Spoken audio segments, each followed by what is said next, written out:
All right, Monsignor, thank you so much for joining us. We understand you are very tight on time, but that's because you guys are so busy out there in Albany. Can you please tell us what these meetings are about, what you're hearing about the education tax credit right now?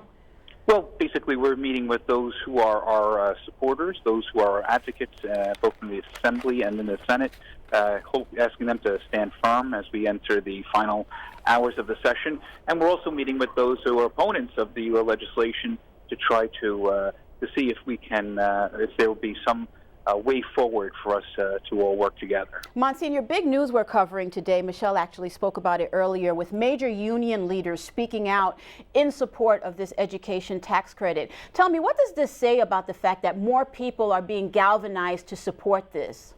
Well, I mean, here's the reality. The reality is it's going to help the middle class, and unions represent the middle class. And so a lot of union leaders are out speaking about that because this helps their members. And if you take a look at the size of this program, it's a very modest program, $150 million. When you consider that the amount of $26 billion was spent on public education, this is sort of a rounding error. Ironically, you know, some of the members who are the biggest champions in saying we can't divert aid from public schools, people like Kathy Nolan, and in Ridgewood, she just proposed a bill that's going to be that's going to cost $1.2 billion. That's the Empire State tax credit. So, you know, the reality is that there's a lot of politics going on. There's a lot of anti-Catholicism, even a lot of anti-church or anti-people of faith sentiment directed by some members of the Assembly. We're trying to overcome that. We think that the Senate's going to hold firm. But here's the bottom line messages, and we're saying this to everybody. Mm-hmm. This bill does not happen.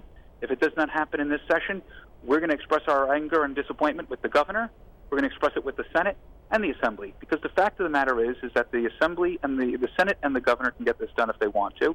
And if they want to get it done, they're going to have to hold fast to make sure it gets done. And if this bill does not get done, we're going to express our anger, not simply at the Assembly, but we're going to express it at the governor and the Senate, because unfortunately the way politics is done up here in Albany is you can't see who your real friends are, yes, or who your enemies are. Exactly. It's a very convoluted system, and so from our perspective, we're going to hold everybody accountable if this bill doesn't pass in the end of this session. And Monsignor, really quickly, in keeping with that line of conversation and talking about the politics, as you know, and as we've discussed on this show several times, this has been linked twice, this education tax credit. It's been linked first to the DREAM Act, now it's being linked to rent control. Has that been even a good strategy, in your opinion? Is this a sign that... Well, that's not our strategy, mm-hmm. right? And I wouldn't comment on the governor's strategy or the Senate strategy, sure. So it's not ours, but that's theirs. I mean, look, the fact of the matter is who is this going to help?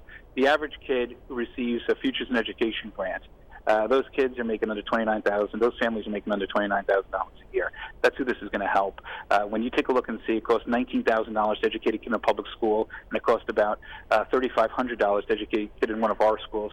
It's clear what the savings is to the taxpayer. This is basically amounts to a small amount of money per pupil, about $1,500 per pupil. The savings here is incredible, and it would be in the best interest of the state financially to do this deal. We'll see if it happens. If it doesn't happen, it's because our advocates don't have a strong enough backbone, and our opponents have a very strong animus against this, because it's such a minor program, such a small program when you consider $26 billion in the entire education budget, and this is $150 million. That's basically a rounding error. Okay, Monsignor, we're out there in full force. You guys have already had a very, very busy day here. What is on the agenda for the rest of the afternoon? We're going to be meeting with a couple of folks and seeing where they're at, and we're going to keep pressing on. I mean, who knows? This is Albany. You never know. It's called the Big Ugly for a reason.